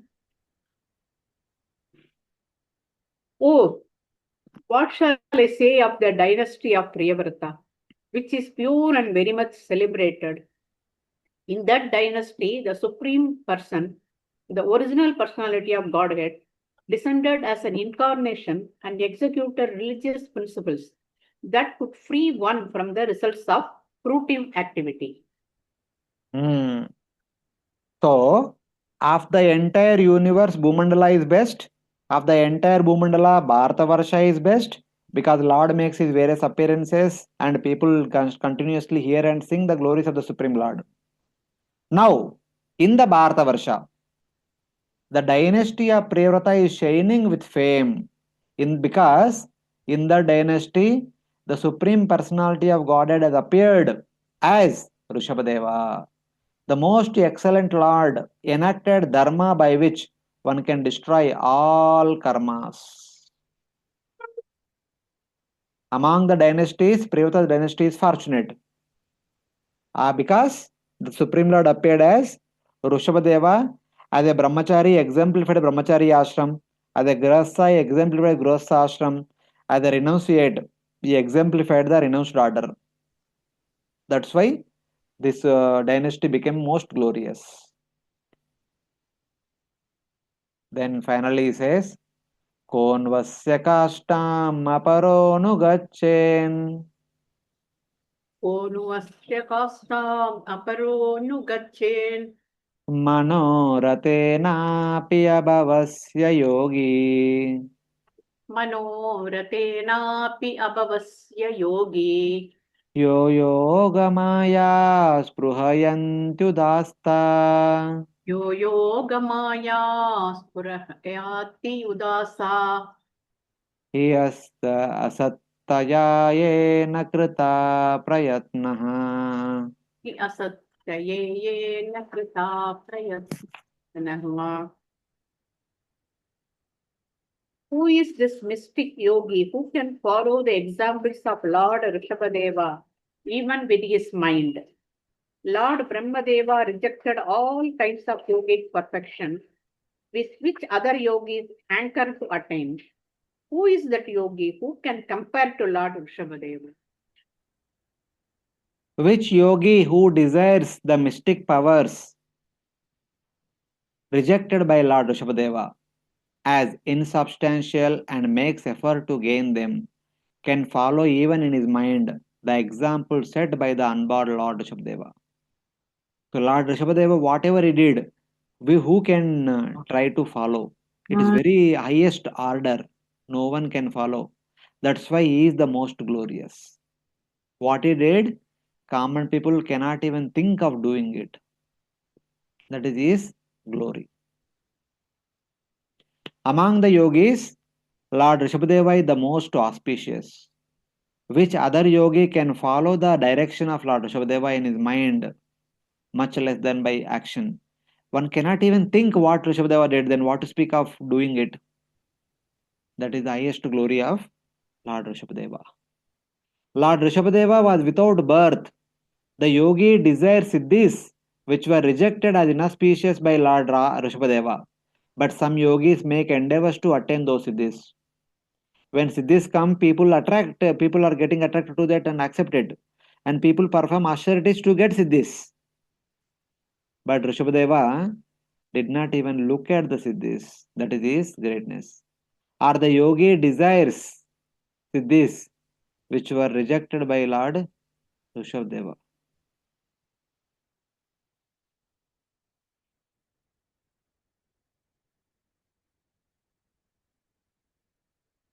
So please read the translation. Next one. Sukadeva Goswami continued, Lord Vrushabhadeva is the master of all Vedic knowledge, human beings, demigods, cows, and brahmanas. I have already explained his pure transcendental activities, which will vanquish the sinful activities of all living entities. This narration of Lord Rishabhadeva's pastimes is the reservoir of all auspicious things. Whoever attentively hears or speaks of them, following in the footsteps of the Acharyas, will certainly attain unalloyed devotional service at the lotus feet of Lord Vasudeva, the Supreme Personality of Godhead. Thus, I have described the activities of Lord Vrushabhadeva, the benefactor of the Vedas, the people, the Devatas, the Brahmanas, and the cows. With great faith, one should attentively hear and chant this story, which destroys all sins of man and creates complete auspiciousness. Pure bhakti for Lord Vasudeva will develop in the attentive hearer, chanter, rememberer, or enjoyer of these pastimes. Those who continuously hear, sing, remember, and enjoy while doing all these things, such a person definitely will develop pure bhakti for Lord Vasudeva. This is Falashruti. The people of Kali Yuga derive greater benefit by hearing and chanting the pastimes of the Lord Vrushabhadeva, whereas the yogis of the other three yugas, Satya, Treta, Dwapara, derive benefit from practicing his system of yoga. The previous three yugas, they get benefit by practicing Jadayog. Kali Yuga people get benefit by hearing, not by practicing. The pure activities of Lord Vrushabhadeva, who acted for everyone's benefit, have been described in the last three chapters. chapter 4, 5, 6. His teachings have also been described in verses such as 5.1, 5.5.1 to 21.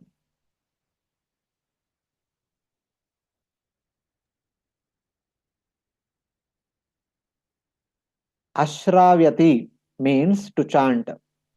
Both the hearer and the chanter, and as well as the person who remembers and the person who enjoys the topics, develop pure bhakti unto Lord Vasudeva. This is the Falashruti. By reading and hearing and meditating upon and enjoying all these pastimes, one develops pure bhakti unto Lord Vasudeva. Yeah, someone please read translation of 17th verse. Devotees always bathe themselves in devotional service in order to be delivered from the various tribulations of material existence. By doing this, the devotees enjoy supreme bliss and liberation personified comes to serve him. Nonetheless, they do not accept that service, even if it is offered by the Supreme Personality of Godhead Himself. For the devotees, liberation, mukti, is very unimportant because having attained the Lord's transcendental loving service, they have attained everything desirable and have transcended all the material desires.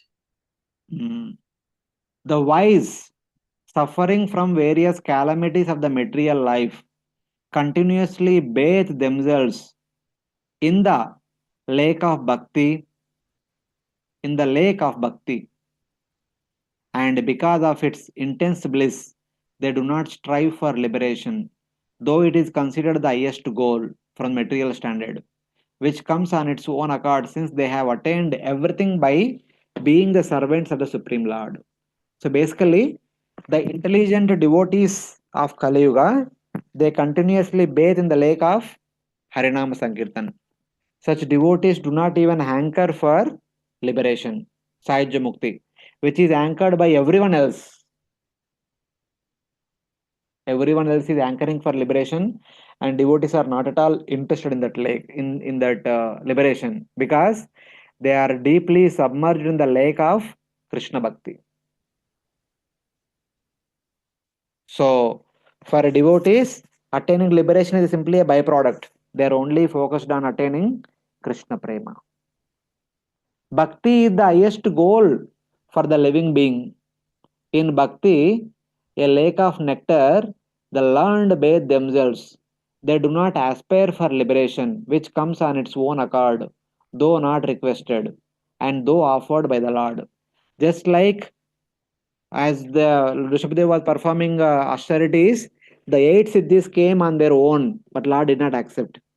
Similarly, when one practices bhakti, the Sahajya Mukti comes on its own, but none of the devotees will accept it.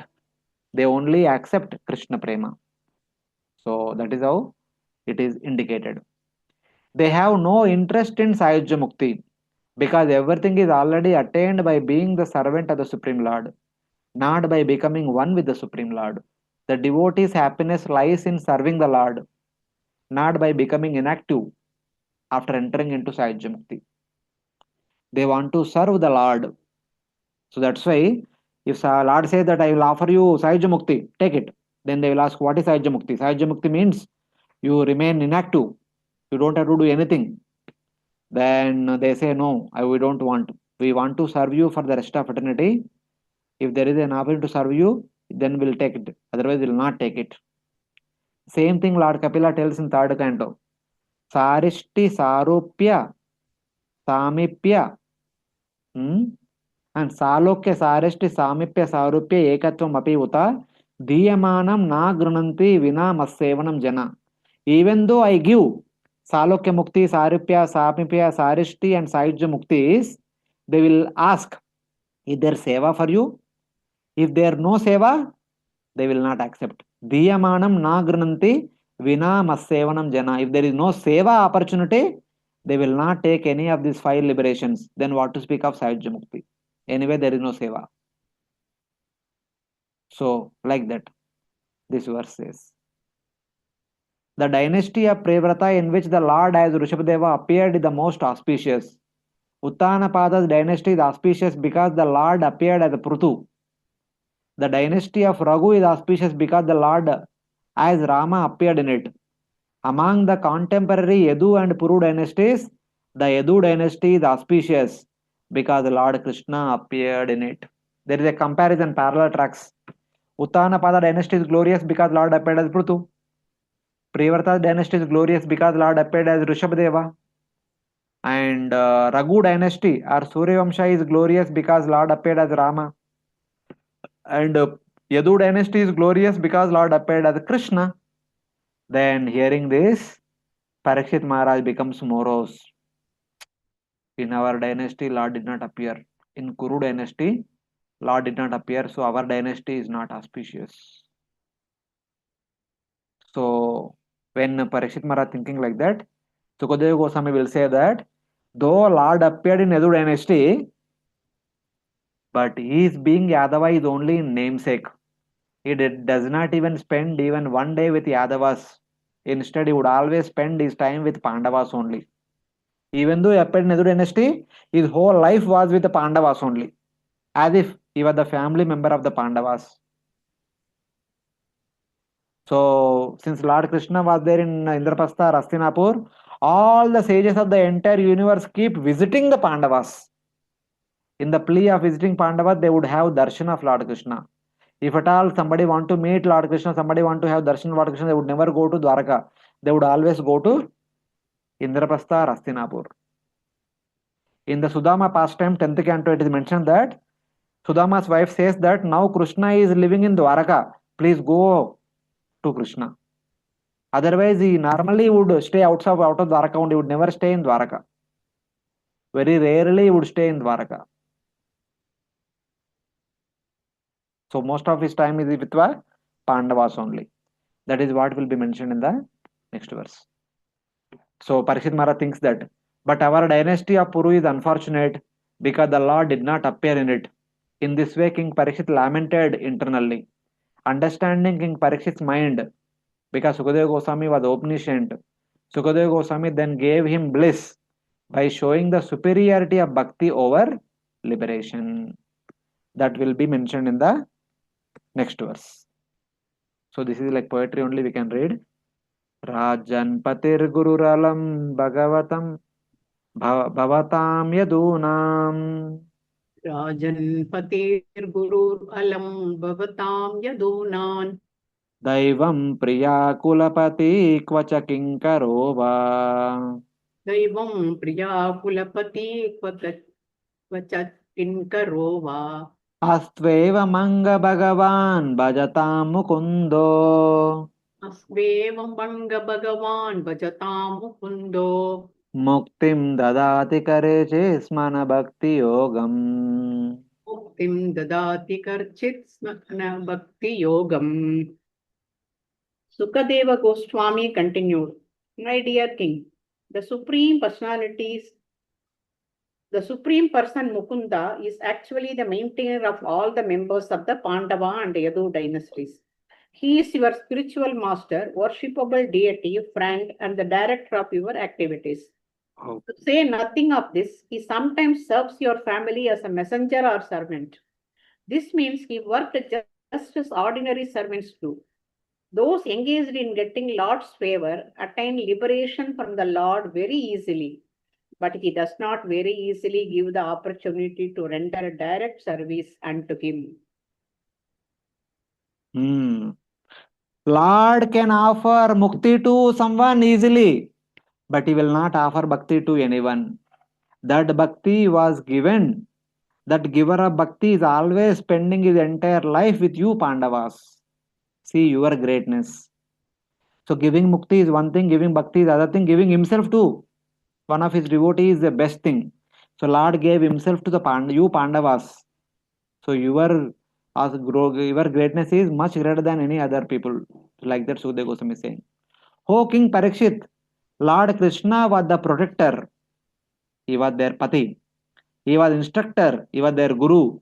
He was the object of worship, giver of affection, and the protector of both the Yadus and Pandavas. Bhavatam Yadunam. But he was sometimes your servant. Kvachakinkarova. He was protector of both the Yadus and Pandavas. He was guru for both He was worshipped but by both. He gives affection to both. But he became subservient to Pandavas. He became their Shantiduta, he became their charioteer, he became the foot washer on the behalf of Pandavas. But he did not do all these things for the Yadavas. The Lord gives liberation, Muktim Dadati Karichit, but not even Bhava Bhakti to those who worship him. Lord can easily award Mukti, but not Bhava Bhakti or Prema Bhakti, because by offering Bhava Bhakti, Prema Bhakti, Lord becomes subservient to those devotees. The best people whom Lord offered himself is the Pandavas. He became their servant. Normally devotees serve the Lord, but the same Lord served the Pandavas. See their greatness. O King, Lord Krishna is the protector of the Pandavas and the Yadavas. He is your instructor and the object of worship. He has shown affection and the leader of the clan. Though Lord Krishna appeared in the Yadu dynasty, he acted equally toward the Yadus and you, the Pandavas. Normally, he acted equally to both. But however, sometimes he acted as your messenger or servant. He took the message of Vishnu Maharaj to Hastinapur for peace. He became the chariot driver of Arjuna. He followed his orders and drove the chariot. He did not do this for you, for the others. He did more for you than for the Yadus because of his greater love for you, the Pandavas. When Parikshit Maharaj was feeling that Pandavas are less fortunate, they are the most unfortunate. Lord Sukadeva Goswami said that Pandavas are more fortunate than the Yadavas. Yadavas only got Lord Krishna born in their family, but Pandavas got Krishna's time. That he gave the highest prema to you. Who do not worship him is the highest position. He does not even give Bhava Bhakti to those who worship him. He gives the inferior liberation but never Bhakti. Lord is easily gives liberation. Sahajya Mukti gives easily. But giving Bhava Bhakti means he will think twice.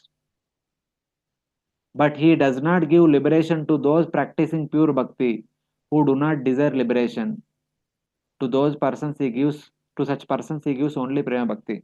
But for devotees like Pandavas, he will never ever offer Bhava Bhakti. Instead, he gives himself to them. He becomes their subservient.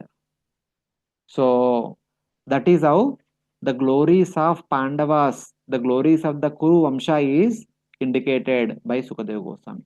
My dear Parikshit, don't be discouraged. Even though Lord appeared in Yadu dynasty, but Lord became subservient or sold out person to Kuru dynasty. So the example is he can easily offer Bhava Bhakti, he can easily offer to Sahajya Mukti anybody, but he does not give Bhava Bhakti to anybody so easily. But he gave not only Bhava Bhakti, not only Prema Bhakti, he gave himself to the Pandavas. See the good fortune of the Pandavas. Do not be morose, become happy. Like that, he is indicating to Parikshit Maharaj.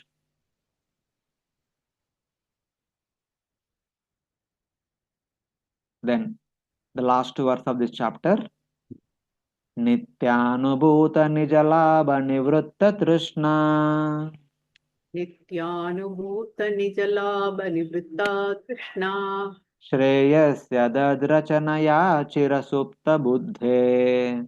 श्रेयस्य तथा रचनया चिरत सुप्त बुद्धे लोकस्य या करुणया भयमात्मश्लोकम्.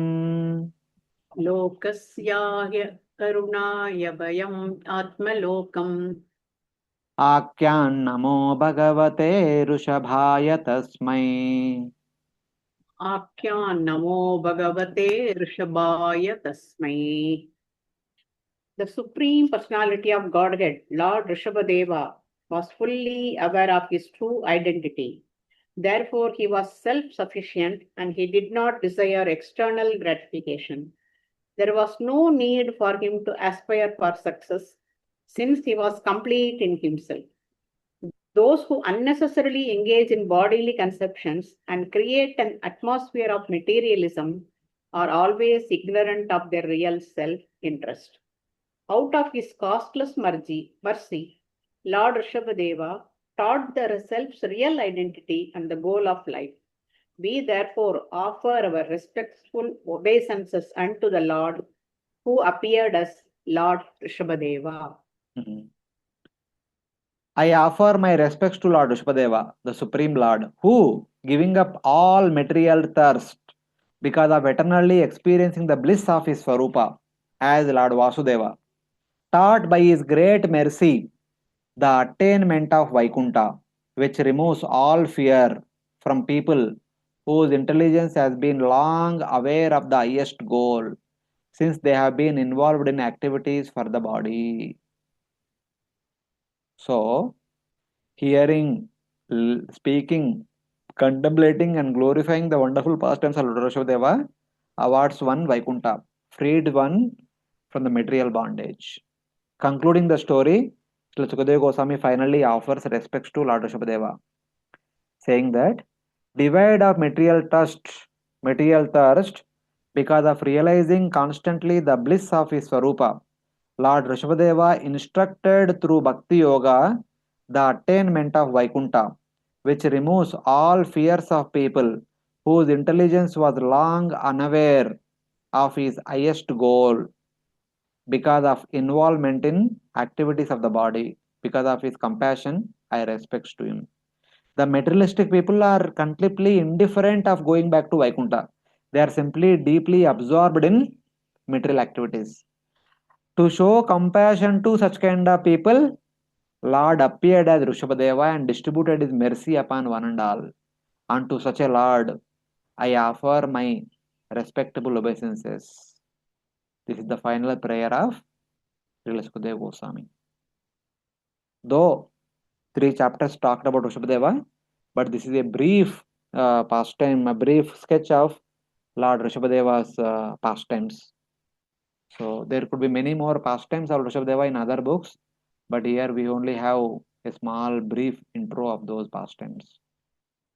So in this way, we have completed the teachings and the sketch of Lord Vrushabhadeva's life and attainment of perfection. Then afterwards, because of him, what happened? What are the good things that people get, and sometimes because of some misunderstanding, what deviations, what happens to people in general, etc., are also indicated. These are the pastimes of Vrushabhadeva. Then starting from chapter 6 until chapter 7 until chapter 13, there is a discussion about Bharat Maharaj. The wonderful life and teachings of Bharat Maharaj will be narrated in the next section. So, Hare Krishna. Thank you very much. Hare Krishna. Any questions? Hare Krishna, Prabhuji. Thank you. Hare Krishna. Hare Krishna, Prabhuji. Thank you very much. Hare Krishna. Thank you Hare so Krishna. much, Prabhuji. Yeah. So Prabhuji, if there thank you are so no questions, so next Sunday